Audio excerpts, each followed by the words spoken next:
Our top story at this hour, China has sentenced 10 Hong Kong pro-democracy activists to up to 3 years in jail.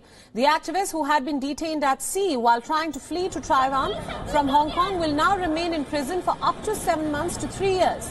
The activists have been convicted of illegal border crossing. The two activists who organized the crossing were sentenced to 3 years and 2 years respectively, while the others received 7 months of a jail term. All 10 activists have also been fined. Meanwhile, 2 of the 12 activists who are underage have not been charged and have been sent back to Hong Kong. According to prosecutors, the 2 minors willingly admitted to their guilt and had also accepted the punishment. The activists, also known as the Hong Kong 12, were detained in August this year while they were trying to flee Hong Kong, where they faced protest-related charges. Rights groups accused China of denying proper legal help to the activists, who were not allowed to even meet with their families. Meanwhile, Hong Kong's chief executive Carrie Lam had refused to intervene in the matter. China's crackdown on Hong Kong activists comes despite warnings from America and the European Union. The US Embassy in China had called for the release of the 12 Hong Kongers and for them to be allowed to depart the country. The European Union had questioned the trial in the Chinese court. The bloc had called for a fair trial of the activists and had demanded their release. It pays them what is for them a fortune. For more on this news development, joining us live is Ryan Ho-Kilpatrick, a journalist from Hong Kong. Welcome to WION, Ryan. Now, this is a clear crackdown of dissent when 10 Hong Kongers have been sent to jail for simply wanting to leave Hong Kong, despite strong criticism and calls for release from both the United States and the European Union. Tell us more about this verdict. So this verdict it's sort of a maximum sentence they could have been facing for these charges, which could have been up to 7 years. But it still in itself comes as a shock to many in Hong Kong. They've already been detained, of course, for over 4 months now, about 128 days since the end of August.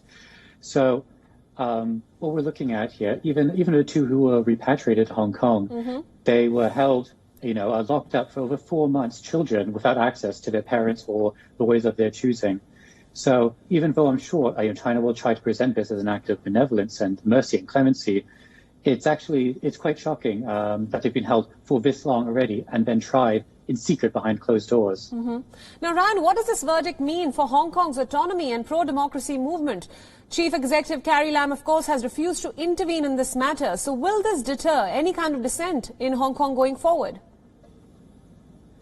I don't think anyone in Hong Kong, particularly protesters, expect the Hong Kong government itself to ever advocate on their behalf. I'm far more likely to do so. We've seen the UK, the US, and the European Union most recently.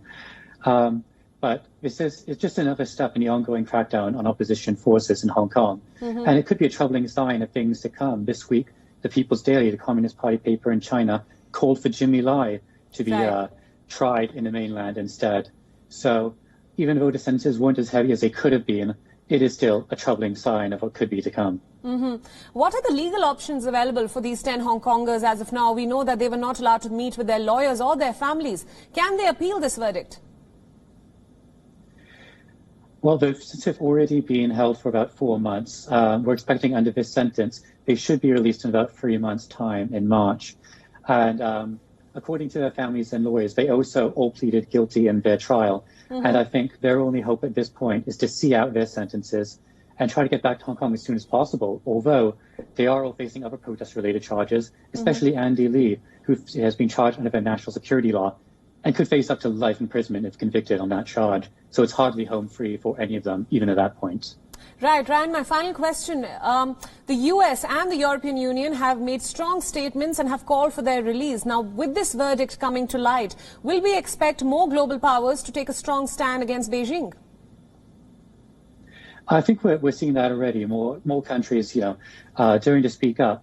And I think even this time last year, you'd been a lot less likely to see statements, especially from the UK and the European Union on this. So I think we're already seeing that.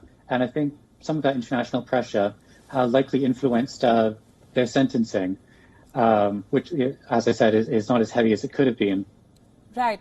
All right, Ryan, we'll leave it there. Thank you so much for joining us on this broadcast. WION World is now available in your country. Download the app now and get all the news updates on the move.